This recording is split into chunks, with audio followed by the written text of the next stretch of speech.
She used to sleep until noon, not a dollar to her name.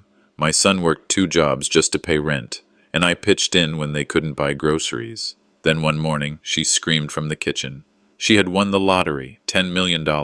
By sunset, she had a lawyer and a locksmith. "We don't need you two anymore," she said, waving the check. "This is my house now." My son looked at me, broken. I said nothing, just walked out slowly, holding the one thing she forgot about, the deed. My name's still on it, so stay with me. This story gets worse before it gets better. And tell me what city you're watching from. I want to know how far this story reaches. The sun filtered softly through the lace curtains in my little guest house, throwing quiet patterns on the hardwood floor. Sundays used to mean something. Pancakes. My son laughing at some corny joke I told. Amanda, my daughter-in-law, used to leave a fresh pot of coffee on the kitchen counter, just the way I liked it. Not today. I set down Rufus's empty bowl after feeding him and poured myself a mug of lukewarm tea. No aroma of bacon, no clatter from the main house, just silence. I checked my watch, 8:15. They were usually bustling by now. Amanda was always up early, scrolling through Zillow, talking about renovations that never seemed to happen. Something felt wrong. I stepped out the sliding door into the backyard. My knees ached a little more than usual as I walked across the stones. I reached for the side door to the main house, the one I'd been using for 15 years. Locked. Not jammed. Not stiff. Locked. I frowned and reached into my cardigan pocket for my key. Fitted in. Gave it a nothing. I tried again. Still nothing. My chest tightened. We'd never locked that door. Not once. And even if we had, my key should have worked. I knocked once. No answer. Again, louder this time. Still nothing. I took a step back, looking up at the second-floor window. Amanda's office blinds were drawn shut. No movement. That's when I noticed him. A young man, probably late 20s, in a crisp polo shirt, holding a clipboard. He came walking up the driveway, his steps casual, confident, like he belonged here. He spotted me and smiled politely. "Hey there," he said. "Just here to assess the value post-lottery." I blinked. "Excuse me?" He looked down at his form, then back at me. "Oh, sorry. I assumed you were informed. This is the Martin residence, right? They asked for a valuation first thing Monday morning. Just wanted to get a head start." He tipped his clipboard toward me as if that would explain anything. My mouth went dry. "Lottery?" I asked, voice tight. "Yeah," he laughed. "Big win, life-changing, right?" Then he glanced back toward the house. "Nice place. Hidden gem." "Congrats." I didn't reply. My heart was thudding. He walked off toward the street, already dialing someone on his phone. I pulled out mine and called Daniel. He picked up on the 4th ring. "Dad? Why is the door locked?" A long pause. "There must have been a mix-up. And why doesn't my key work anymore?" I'll explain everything. Okay. Amanda's just under a lot of pressure right now. We've been juggling so much. You won the lottery? Dad, he sighed, his voice lowering. I'll come by later tonight, I promise. We'll talk then. It's just a misunderstanding. Before I could ask anything else, he hung up. I stood there a while, staring at the closed blinds. Eventually, I walked back to my little space, technically a converted garage, where I'd been staying temporarily for 3 years. Rufus met me at the door, tail wagging gently. I sat down on the worn recliner, letting the silence wrap around me like a wet blanket. Something wasn't right. And Amanda, always so poised, so careful, was suddenly silent. I needed perspective. I needed a witness. So I headed 2 doors down to Mr. Coleman's place. The old man answered in his bathrobe, coffee mug in hand. "Frank, everything okay?" I gave him the condensed version. The locked door, the stranger, the phone call. His eyes narrowed slightly. "Well, they were celebrating last night," he said. "Big party, champagne. Heard laughing till midnight. Thought it was for your birthday or something." My birthday's in August. Huh, he said. Strange you weren't there. Then. Back home, I powered up my laptop, fingers trembling slightly. I typed lottery winner, Ohio March into the search bar. There it was. Second link. Anonymous winner claims $10 million jackpot. Location, suburban Cleveland. Address partially redacted. 78XX McKinley Drive. That was our street. I looked over at the framed photo on my nightstand. Me, Daniel, Amanda, and Rufus. The only family photo we had taken since my wife died. Something inside me broke a little. When I returned to the guest house, the light was different. Evening had set in.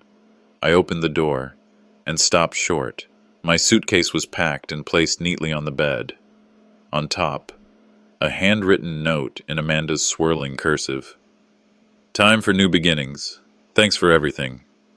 I sank onto the edge of the bed, the paper trembling in my hand. The suitcase handle stared back at me like a quiet ultimatum. I waited. Rufus curled up by the door, ears flicking at every passing sound. Midnight came. No knock, no call, no Daniel. The lights in the main house blinked off one by one. I sat in the dark, the glow from my phone screen the only light in the room, and then it buzzed. A message from an unknown number. Don't make this harder than it needs to be. Just leave quietly. The chill of the early Ohio morning bit through my jacket as I stepped out of the shed, the dew still clinging to the grass. My back ached from the hard cot I'd slept on, but something deeper hurt more, an ache that settled into the ribs like it had been waiting years to surface. In my coat pocket, I carried a plastic folder, old bank statements, carbon copies of checks, my handwritten ledger that I'd kept since before my wife passed. These were the only things that hadn't been stripped from me. I didn't have a house anymore, not a real one, but I still had paper. And sometimes, paper speaks louder than blood. Downtown wasn't far, just past the church where Lorna was baptized, a hardware store that had changed hands 3 times, and the diner where I used to get pie after Sunday service. I walked slow, not from age, but because every step was heavy with doubt. Maybe I was wrong. Maybe it really was a misunderstanding. But when I reached the law office, small, red brick, nestled between an old barbershop and a payday loan storefront, I knew I wasn't here for comfort. I was here for confirmation. Frank? The receptionist looked up, surprised. He's in. Actually, lucky day. Mr. Lerner was older than I remembered, his hair now completely white, his shoulders stooped. We'd drawn up my will in this very office 8 years ago, after Margaret died. He'd been kind then, quiet, thorough, honest. I was banking on that still being true. Frank, he said, standing slowly to greet me. To what do I owe the visit? I didn't waste time. Lerner, I need you to help me look up a lottery claim. Someone in my house filed it. I need to know under whose name and how. His brow furrowed, but he nodded. All right, sit down. Let me pull up the public filings. While he typed, I placed my check ledger on the desk, flipped open to the stub dated 2 weeks ago, $40 withdrawn, just before my checkbook mysteriously vanished for 2 days. At the time, I'd blamed myself. Forgetfulness comes with age, right? But now, it stared back like a warning I hadn't heeded. There it is, Lerner said finally, squinting at the screen. Claim filed 3 days ago, won $10 million, signed under the name Sarah Whitaker. My heart stilled. That's Emily's maiden name, I said quietly. She filed under that name. Yes, Lerner confirmed. And it looks like the funds are being transferred into an offshore trust, Cayman Islands. I leaned back. Offshore? Why? To avoid contestation, taxes, asset tracing, depends on intent, he said. And the date on the ticket claim is the same as your check stub. I felt like the air was thickening around me. Are you saying they bought the ticket with my check? He didn't answer directly. Instead, he pulled up the scanned copy of the ticket's registration. The ticket was paid via check, not cash, and this is the routing number. He pointed to the screen. My fingers moved to my ledger, tracing the numbers. It matched. The room blurred slightly. I wasn't sure if it was from age or anger, or both. "I'm not crazy," I said, more to myself than to him. "They used my money, my checkbook, without my consent." Lerner leaned forward. "Frank, this is serious. Do you want to contest it?" A long silence passed. I stared out the window at the gray sky. Taking legal action meant more than lawsuits and paperwork. It meant admitting that my son and his wife had robbed me, lied to me, locked me out of a house I helped build. It meant I'd probably never speak to them again, not as a father, not as a grandfather. But letting it go, that would mean I deserved it. "I need copies of everything," I said finally. "Let me think it over," Lerner nodded. "I'll print what I can, but Frank, be careful. Money makes people strange." Back at the shed, I sat on the creaky chair near the old landline phone I'd barely touched since moving in. The red voicemail light blinked softly. I pressed play. My son's voice came through, low and shaky. "Dad, you need to stop asking around. This is bigger than you think. Please, just let it go." He didn't say, "I love you." He didn't even say goodbye. I stood still for a long moment, then reached for a duffel bag under the cot, packed a change of clothes, tucked the ledger into the side pocket, then slid the printed documents behind it. On a yellow notepad, I wrote a single sentence. "Let them think I'm weak. They've always underestimated what silence can do." I turned off the shed light, the bulb flickering once before dying. As I walked toward the cot, I paused. On the small side table sat a stack of unopened letters. I hadn't paid them any mind for weeks, but the top envelope caught my eye, handwritten, in blue ink. The return address was familiar. Margaret's cousin, Susan, an old notary from Pennsylvania. The seal was unbroken. I whispered to myself, time to find out who else knew. The envelope had a slight bend at the corner, as if it had been tucked and forgotten under a pile of something heavy. My name was scribbled in blue ink, familiar, shaky handwriting. I hadn't seen that script in years, but I'd know it anywhere. Alice, my late wife's cousin, a notary who never spoke more than needed. But when she did, her words landed with purpose. I sat on the edge of the cot, the garden shed dim except for the amber light spilling from the old desk lamp. My hands trembled slightly as I slit the envelope open. Inside was a folded letter with a postmark from 3 weeks ago and a smaller slip of paper, yellowed at the edges. "Frank, before Helen passed, she gave me this letter, said it was for you. Only if certain things happened. I tried reaching out weeks ago but was told you'd moved, that you didn't want anything to do with family anymore. That didn't sound like you, so I mailed this instead." I unfolded the second note, Helen's handwriting, unmistakable, delicate, and looping. "Frank, in case things go sideways, I wanted you to know, the trust is in your name. I've signed everything. I asked Alice to witness. Don't let them manipulate you. I love you. H." A lump rose in my throat, hard and jagged. I gripped the paper tighter. So she had planned this, a trust, for me, privately, away from the reach of our son or his wife. My wife had known something I hadn't. Maybe she'd seen it coming. I read Alice's note again. "Was told you moved." Who had told her that? My mind went to only one possibility. Someone pretending to speak on my behalf. Someone trying to keep this letter from ever reaching me. I barely slept. My mind buzzed with images, the locked door, the appraiser, the missing checkbook, and now this, Helen's quiet attempt to protect me from the very people I thought were my family. By morning, I was already on my way to the bank. The cold March wind sliced through my jacket, but I barely felt it.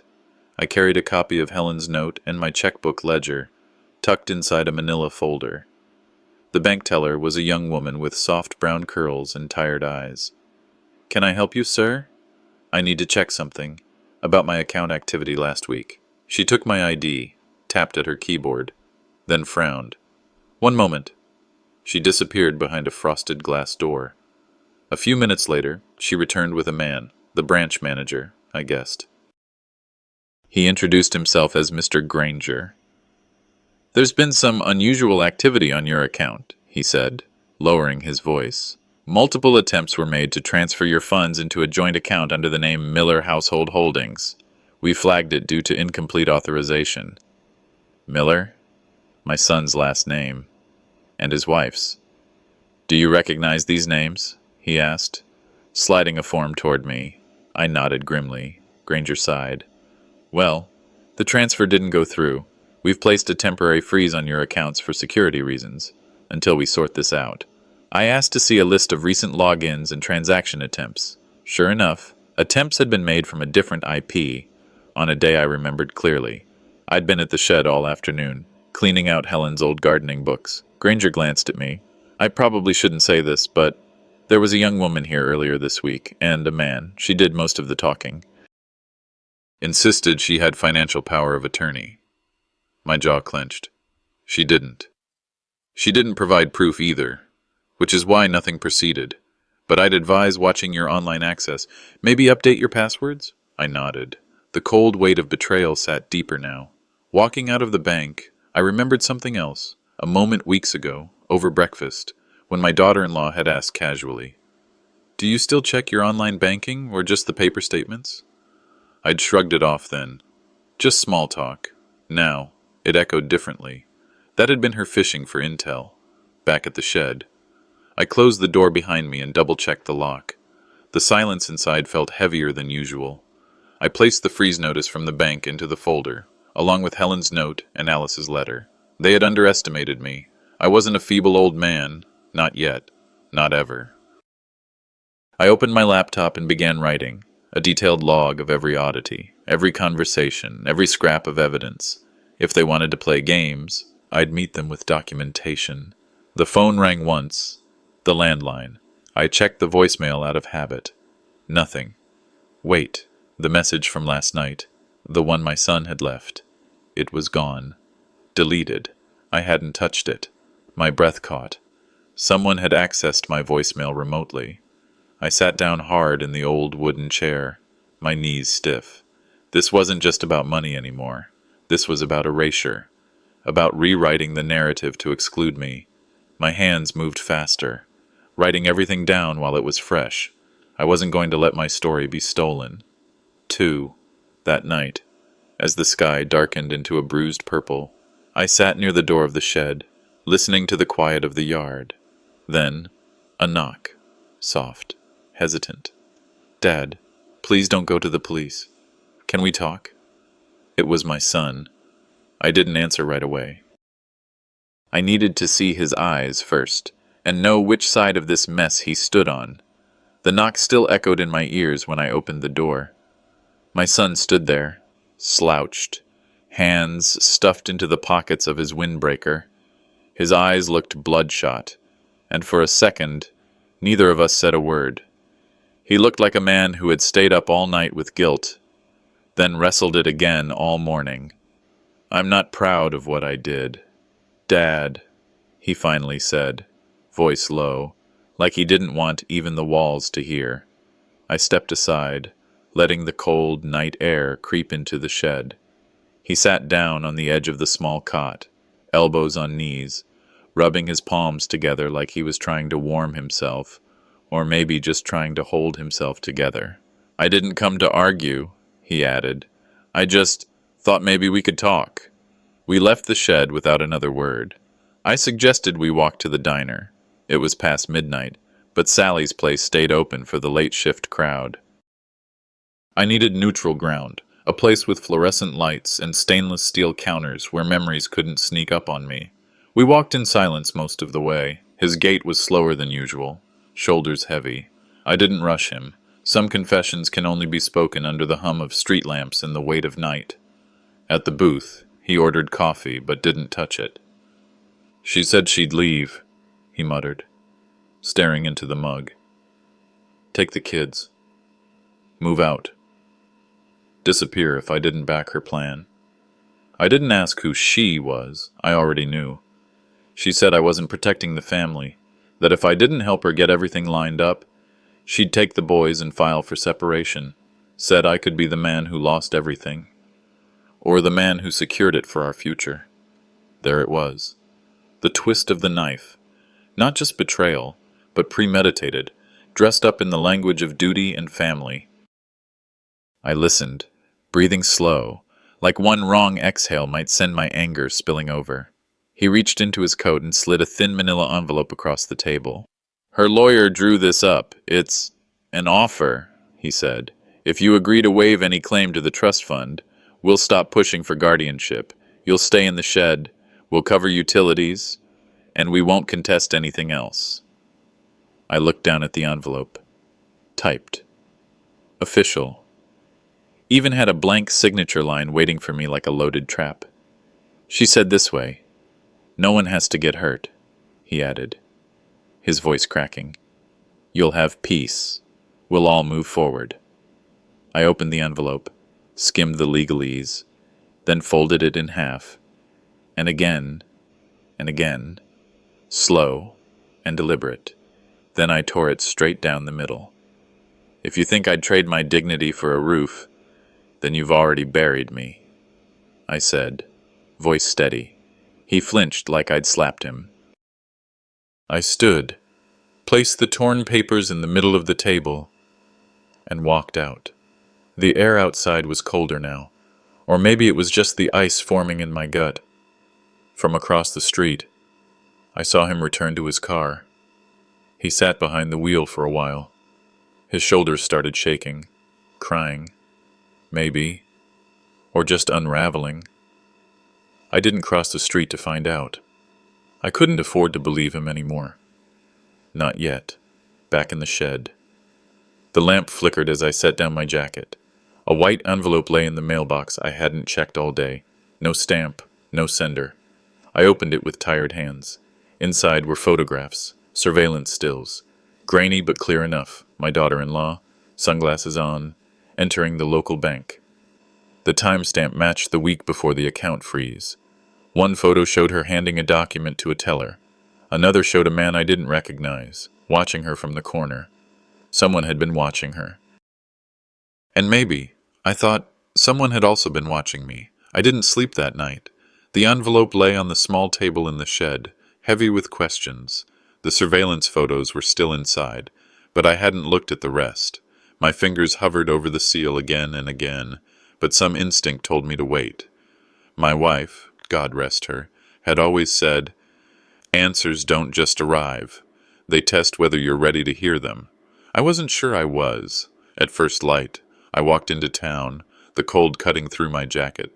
I didn't take the usual route. Didn't want to run into anyone I knew. Too many questions, too many lies. The bank looked the same as it had for decades. Brick facade, frosted windows, smell of floor wax and old pennies. I approached the front desk and pulled out the printed photo, the one of my daughter-in-law entering this very building, alone. The young clerk blinked, unsure what to say. "That's Mrs. Langley, right?" "She accessed a joint account last week," I said calmly. "I'd like to know which one." Her fingers hovered over the keyboard. Then she stopped. "Mr. Langley. I'll have to get the manager."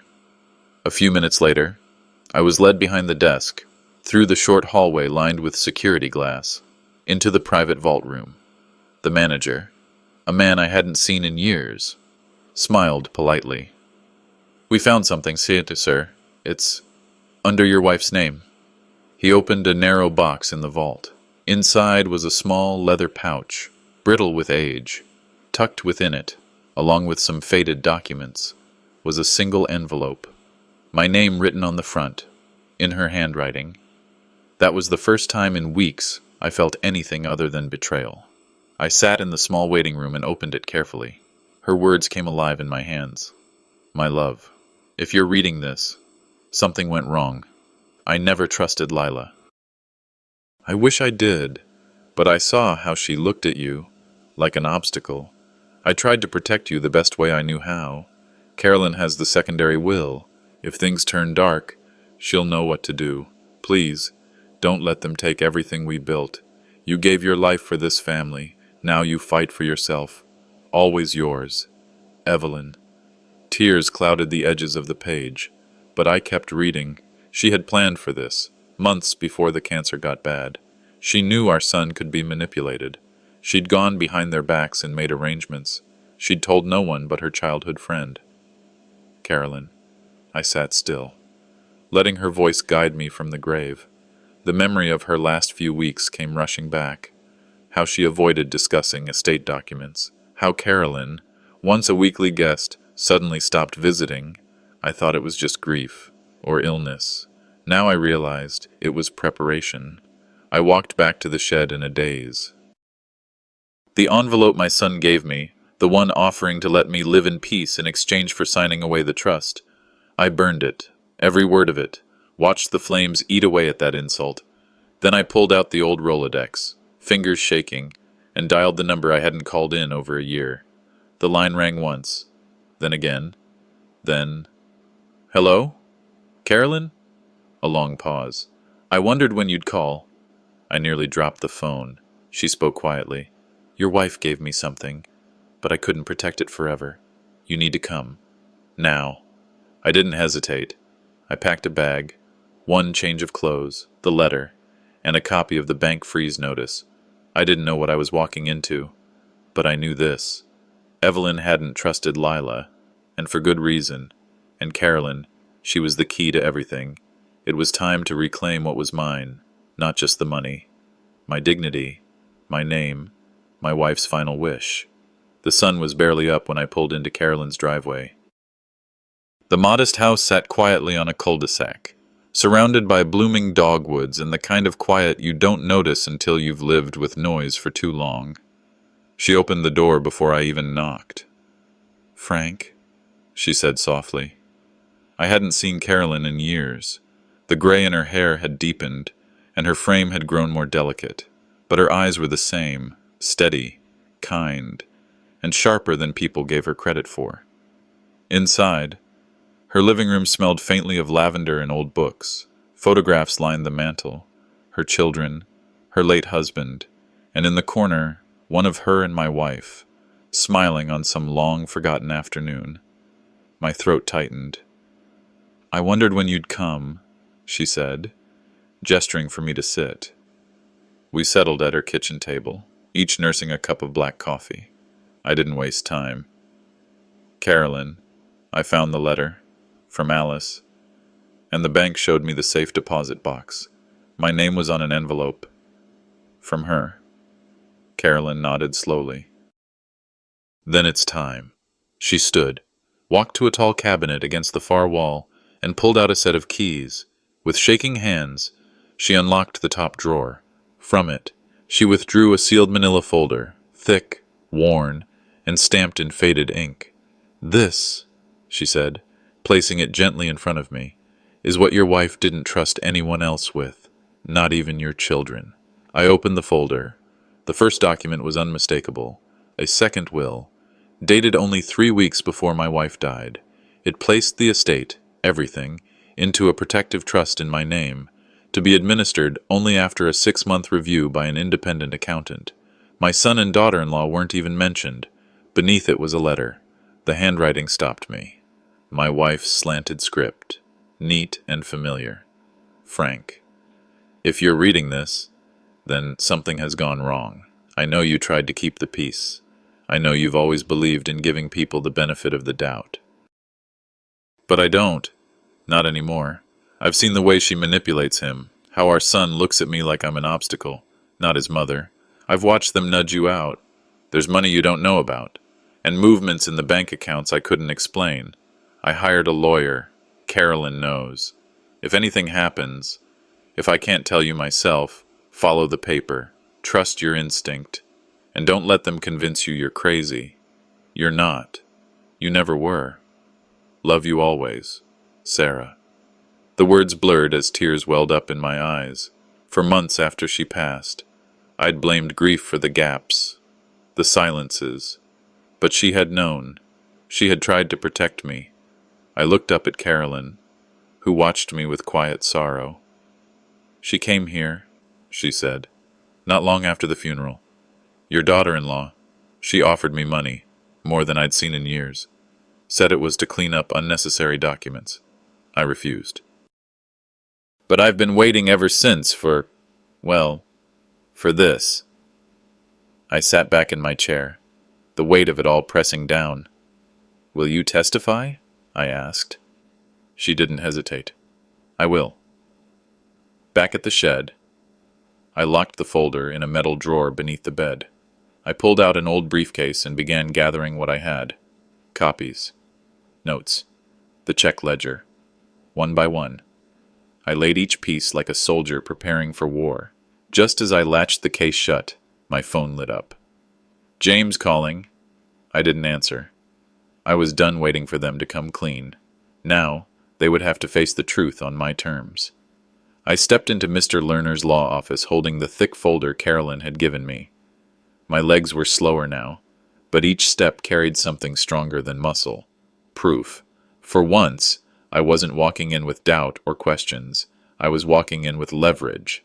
Lerner glanced up, surprised to see me. "You look like hell, Frank," he said, motioning to a chair. I dropped the folder on his desk. That's what the truth looks like after it's been buried too long. He opened it. The will. The letter. Carolyn's handwritten statement. As he flipped through the pages, his expression changed from casual curiosity to focused concern. "You mind if I scan these?" he asked. I nodded, and he left the room briefly. When he returned, he was holding a printout of Ohio probate law. "I need to show you something," he said, pointing to a clause. "This revised will, the one they've been waving around, isn't valid. No witness signatures, no notarization. Your wife never filed it through the clerk's office." I leaned back in my seat, pulse steady for the first time in weeks. "So the trust stands?" "Yes," he said. "The original trust holds. You're still the primary beneficiary, not them." I didn't smile. I didn't celebrate. I just breathed. Then came the financials. Lerner pulled up a file he'd been reviewing since our last visit. "Your property title was flagged last week. Someone filed a preliminary motion to transfer ownership to a shell company. The name tied to that company?" He turned the screen toward me. "My son-in-law's business partner, a man I'd met once at a barbecue, who'd called me old school with a smirk. They were trying to liquidate the house before you could fight back," Lerner said. "They've already set up a trust-to-trust transfer offshore. It's dirty, but it's traceable." I stared at the computer. My hands clenched into fists on my knees. "So what do we do?" "First, we freeze the assets," Lerner replied. "I'll file an emergency petition today. Second, we subpoena the partner. And third, we bring in Carolyn for an affidavit to back all of this." "And how long do I have before they try something else?" I asked. 48 hours, tops," he said. "After that, they'll catch wind of what we're doing. We strike now, or we lose the edge." As I stood to leave, my phone buzzed. 5 missed calls from my daughter, 2 from my son-in-law. I didn't answer. Let them wonder. I got back to the shed just before dusk. The air was heavy with late summer humidity. On the front steps, shoved under the door, was a white legal envelope. No stamp, no return address. Hand-delivered. I opened it slowly. Cease and desist. I was being threatened, not by strangers, by family. They warned me not to make defamatory public statements regarding the estate. They claimed I was mentally unfit. They demanded I cease all legal action immediately. I set the envelope on the table and sat down in silence. Then I opened my old laptop, connected it to a spotty Wi-Fi signal from across the street, and began to type. If they wanted silence, they came to the wrong man.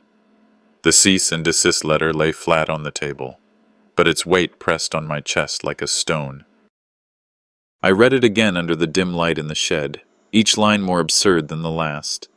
Mentally unfit, public defamation, immediate silence.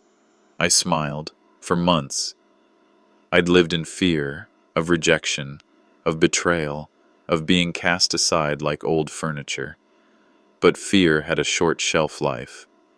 Dignity, though, that thing endures. I powered up my dusty laptop, fingers trembling only slightly. Then I began to type. To those who believe an old man can be silenced, erased, or legally buried, I was never confused. I was never lost. I was watching. And now, I'm speaking. I included no names, no accusations, just the facts. a man who buried his wife, was locked in a shed, and nearly erased from his own estate. I posted it publicly, attached scanned pages of the original will, and hit publish. Then I closed the laptop. By sunrise, my phone was a beehive. Notifications lit up the cracked screen nonstop. Emails, voicemails, hundreds of messages. Then came the knock. A woman I vaguely recognized from 3 houses down stood there with a thermos and a look of fire in her eyes. "I read your post," she said. "We've been wondering for weeks. We're with you, Frank." She handed me the coffee, then added, "People forget that old folks know how to fight. We just take our time getting started." At noon, I sat at the corner booth of a neighborhood cafe, trying to catch my breath between pings and buzzes. That's when it came, a message from an anonymous account. No profile photo. "Check her old laptop, the one they forgot in the attic." No other context, but I recognized the phrasing, the same voice my daughter's best friend, Madison, used to write in. I hadn't seen her since the funeral. I drained the rest of the coffee and stood up. The attic hadn't changed much. I'd built it with my own hands 30 years ago, back when my daughter still wanted to help hold the ladder. I'd told my son-in-law I was there to collect a few of her old keepsakes. He didn't ask questions. Maybe he felt guilty, or maybe he thought I was too far gone to matter anymore. Up in the attic, past the boxes and dust, beneath a fraying blanket, I found it. Her old pink MacBook, dead battery, scratched lid, but I recognized the sticker she'd made as a kid, Dad's Girl Forever, back at the shed. I booted it up with an external charger. It took 5 minutes to come alive. What I found nearly stopped my heart. Hundreds of files, email chains, one labeled Emergency for Madison. Inside were voice recordings of the son-in-law speaking to someone on the phone. "If the old man finds the papers, it's over. Carolyn still has a copy. We need to shut that door." "No, I don't care what the will says. It's our house now." Worse, there were scanned bank transfers tied to a shell company, set up months before my wife passed. All routed by her son-in-law and his partner. He'd been planning this long before the funeral. The phone rang. It was Lerner. "We're filing the emergency petition," he said. "First hearing is tomorrow morning. You need to be here at 9 sharp. I sat back in my chair and looked out the dusty window. The sun was dipping below the trees, casting long shadows across the grass. I closed the laptop gently, cradling it like a relic. "You tried to erase me," I whispered. "Tomorrow, the world hears me." I arrived at the courthouse an hour early, dressed in my best, the same suit I wore to my wife's funeral. The weight of it felt different today. Then, it was grief. Now, it was justice. Reporters lined the steps like birds on a wire. Flashes went off the moment I stepped out of the cab. Microphones were thrust toward my face. "Mr. Kerr, is it true you're taking your own family to court? Did your son-in-law forge legal documents?" I didn't stop walking. I didn't look at any of them. Just ahead, near the steps, stood someone I didn't expect, my grandson. A bit taller than I remembered, hair longer, but unmistakably mine. He looked up, caught my eyes, then looked away. I entered the building. The courtroom was colder than I expected. Not in temperature, atmosphere. Lawyers shuffled papers. A court clerk clicked keys. My son-in-law sat to the right, stiff, jaw tight. My daughter wasn't there. The judge entered, and the session began. My lawyer, Mr. Lerner, opened with confidence. He presented the original will, the wife's handwritten letter, and the documents from Carolyn. But the moment he played the recordings from my daughter's old laptop, the room shifted. The voice of my son-in-law filled the courtroom. "If the old man finds the papers, it's over. Carolyn still has a copy. We need to shut that door." Gasps. The opposing lawyer fidgeted. My son-in-law's face turned a muted gray. Lerner then moved to show the banking trail. Shell companies, backdated transfers, email headers, a neat, methodical map of betrayal. The judge raised his eyebrows. "This is substantial." And then, a voice behind us cleared his throat. It was my grandson. He approached the bench nervously. "I'd like to testify," he said. The judge hesitated, then nodded. He walked slowly to the witness stand, his hands trembling slightly. "I know I'm not part of the legal side of this, but I need to say something." Permission was granted, and then he began. "My mom told me Grandpa was losing his mind. She said he wasn't safe, that he needed help, but I never saw that. What I saw was her whispering with my stepdad behind closed doors, going silent when Grandpa walked into the room. They kept him in the shed, took over everything." He looked right at me. "They told me not to visit, but I did. He was fine. Lonely, but fine. He read books. He still fixed clocks. He knew what day it was, what year, everything. They lied to me." My throat clenched. I didn't cry. Not yet. But my hands shook. Then came the twist. The defense lawyer stood, smug as a cat. "Your Honor," he said, "we'd like to submit additional documentation." He handed over a stapled set of pages. The courtroom hushed. "This is a psychological evaluation of Mr. Kerr, signed and notarized, dated 2 months prior to his daughter's passing. It suggests early signs of dementia and impaired judgment." I sat forward. That wasn't my signature. I stood up, fists clenching. "Your Honor, that document is a lie." The judge held up a hand. "Mr. Kerr, please. I'll allow an adjournment for verification." The session was suspended for 24 hours.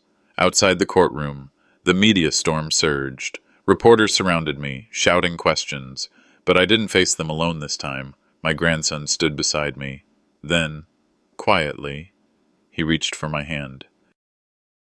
I looked at him. He didn't flinch, and then I turned to the cameras. "They questioned my sanity," I said. "Tomorrow, I'll prove their morals are what's broken." I didn't need to raise my voice. The world was already listening. The courthouse felt different that morning. Maybe it was the silence. No shouting reporters, no flashing bulbs. Or maybe it was the strange woman waiting just inside the marble foyer, her coat too heavy for the early spring air. She spotted me the moment I stepped through the doors. "Mr. Kerr?" Her voice was worn but steady. "My name is Alicia Mendez. I knew your wife. I have something to share with your lawyer, privately." She walked with a slight limp. A cane tapped the tile with each step. I didn't recognize her, but her name stirred something, like a half-forgotten song. We sat in a small testimony room just off the main corridor. My attorney, Mr. Lerner, sat opposite her, notebook open but untouched. "I was a registered notary for 33 years, she began, eyes on the floor. 2 years ago, your daughter-in-law and a man claiming to be your attorney came to my home. They said you were sick, that you wanted to sign over power of attorney. They pressured me to notarize a document, even though you weren't present." She took a breath. I refused. At first, I clenched my jaw. "They threatened me, said I'd lose my license, that I'd be named in a lawsuit. I was alone, retired, barely making ends meet. I signed it. I shouldn't have." She pulled out a folded paper from her coat pocket. "This is my sworn affidavit. I saw the news last night, about the hearing. I couldn't stay silent anymore." My hand found the edge of the table. I didn't speak. I just nodded. We were about to re-enter the courtroom when the courier arrived. A man in a dark jacket handed my attorney a sealed brown envelope. No return address. Lerner frowned. Opened it. Inside, a USB drive. A sticky note attached read, "For the court, from someone who should have spoken sooner." We found an empty side office. Lerner plugged the drive into his laptop. A video loaded. Grainy. Time-stamped 3 weeks before my daughter died. She sat in a sunlit bedroom, face pale, voice thin. "If this is being seen, it means I couldn't make it right myself. Dad, I lied. I let him do things I should have stopped. The trust, the shed, the fake documents. I was afraid. And I wanted out, but I didn't know how to undo what we started." She broke down midway. Tears, regret, guilt. "He said you were a burden, that we needed your house to pay off the debts. I let it happen. I'm sorry, Dad. I'm so sorry." The video ended in silence. My throat tightened. For a long time, none of us spoke. When we entered the courtroom again, the mood had shifted. Lerner submitted Mrs. Mendez's affidavit and requested her testimony be admitted. The judge agreed. The defense team froze, whispering harshly. My son-in-law's face turned rigid. Carolyn clutched her purse with both hands, trembling. Then came the video. It played in full. No one interrupted. When it ended, the judge said nothing, just leaned back in his chair and called for a recess. Outside, the press had returned. This time, I didn't run. I didn't hide. I stepped forward, held up the clear evidence bag containing the USB. The microphones reached for me like vines. I said only this. She tried to speak when no one listened. I will make them hear her now. Behind me, my grandson stood silent, strong. I felt his hand on my shoulder. That night, the house was quiet. The TV played the courtroom footage, the video again, over and over. I sat in the dark, staring at my daughter's face, her words. My chest ached, but not from grief, from finality. Then, a knock. I opened the door. A woman stood there, badge out. Plain clothes. "Mr. Kerr," she said, "we need to talk." The knock came just as the screen faded to black. I was still staring at the TV, at my daughter's face, frozen mid-frame. When the sound hit the door, 3 sharp raps. My grandson jumped up from the couch. I stayed seated. I already knew it wasn't a neighbor. When I opened the door, a uniformed officer stood on the porch, hand resting on her belt. "Mr. Whitaker," she said calmly, "we need you to come with us. It's for your safety." My grandson moved behind me. "Wait, what's going on? You can't just—" The officer raised a hand. "He's not under arrest. We've received intel about a potential threat. We need to act now." I looked into her eyes. She wasn't lying. I didn't resist. I just nodded. The car was unmarked, but the partition and radio chatter made its purpose clear. No sirens, just the hum of tires and a low voice from the passenger seat. "There was chatter," one of them said. "Intercepted this morning. Someone was looking to silence you. It's serious." I said nothing. I watched the city pass by outside. Neon signs, shuttered storefronts, a man dragging a mop across a gas station floor. It felt distant, unreal. I wasn't handcuffed. They weren't treating me like a suspect.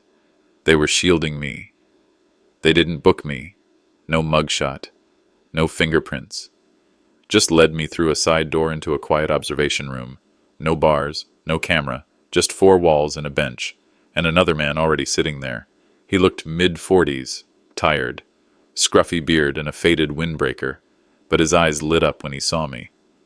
"Mr. Whitaker," he said, "didn't think I'd ever see you in person." I blinked. "Do I know you?" He smiled faintly. "Name's Ethan. I worked under your son-in-law, construction and zoning projects. Real estate, mostly. I was the guy who did the numbers no one else wanted to touch." He leaned forward. "They paid me off a year ago." Told me to disappear, but I saw your face on TV yesterday, and I knew I couldn't stay quiet anymore." He reached into his jacket and pulled out an envelope. Thick, worn. "I kept copies," he said, voice low. "I couldn't live with what I saw." Inside the envelope was a flash drive, a folded sheet of bank records, offshore accounts, wire transfers, dates that matched the forged property deeds, and another surprise, a memo, hand-labeled in blue ink, marked audio, March 5th, garage meeting. Ethan looked me in the eye. "They were talking about you, about getting your signature before you even knew what the papers meant. She said it like it was a game. I recorded it by accident, left my phone in the garage." My hands trembled, not from fear, but from the weight of truth. They let me go the next morning. A detective walked me to the edge of the station's lot. Her eyes were tired but respectful. "You've got powerful enemies," she said. "But this time, you're not alone." Outside, news vans were already setting up. My grandson stood by the curb. As I stepped out, he rushed forward and wrapped his arms around me. No words, just strength. I looked past the flashing cameras and microphones, toward home, toward justice. "Let's finish this," I said. That night, I sat alone again, this time at my desk. I plugged in Ethan's flash drive. Dozens of folders populated the screen. One caught my eye immediately. Property transfer, pre-signed. My stomach dropped. It wasn't over yet. I sat in my study, the glow of the monitor casting long shadows across the bookshelves. The flash drive Ethan had given me was plugged in, folder by folder, file by file. I watched their empire of lies collapse. There were scanned documents with forged signatures, emails discussing bribes to appraisers, wire transfers to offshore accounts. But it was the last file, the audio, that made me clench my fists. A woman's voice. My daughter-in-law's. "If he finds out about the safe deposit will, we're screwed." Silence. Then her lawyer replied, "Then we make sure he never finds it." My heart didn't race. It burned. The next morning, I met with my lawyer. He barely blinked as I laid out the flash drive and Ethan's signed affidavit. "We have enough," he said, already pulling forms from his briefcase. "We'll freeze their access today, and I'll file a motion to subpoena the safe deposit box. If the will is real, this ends now." 48 hours, he said. "Can you wait that long?" "I've waited long enough." In court, the daughter-in-law strutted in like she owned the building, a designer suit, sunglasses inside. Her lawyer trailed behind, smug and relaxed. They weren't prepared. My attorney began with the audio. The courtroom fell silent. The judge's face hardened with each passing second. Ethan took the stand and pointed at the daughter-in-law without hesitation. "She threatened my job, my family. I kept the evidence because I knew one day this would happen." When the judge finally spoke, it was like thunder. "All estate transactions are hereby suspended. An investigation will proceed immediately. This court is not in the business of burying the truth." I exhaled for the first time in what felt like years. That afternoon, I was scheduled for a local news interview, something to tell the story, to reach people who never heard men like me speak. Just before I went on air, the station's receptionist rushed in with a white envelope. "A courier dropped this off for you, sir. Said it was urgent." Inside was a copy of my late wife's final will, dated, notarized, and sealed by the bank where she'd opened a private deposit box weeks before her death. She had seen it coming. The will named me sole trustee of our estate, not Carolyn. Not the son-in-law, and not even our daughter. It also established a foundation, the Lillian Whitaker Fund for Elder Justice, designed to help victims like me. I looked up at the camera. "They tried to silence her," I said. "But she spoke anyway, even after death." Now, the house is quiet again. My grandson and I sit on the porch as evening settles. The breeze carries the smell of rain. He leans back in his chair, phone forgotten in his lap. "She would have liked this," he says. "She did," I reply. The son-in-law is awaiting trial.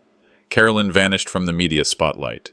And the fund, my wife's final gift, is already helping another elderly man fight eviction from his own children. People think we just want revenge, but all I ever wanted was peace.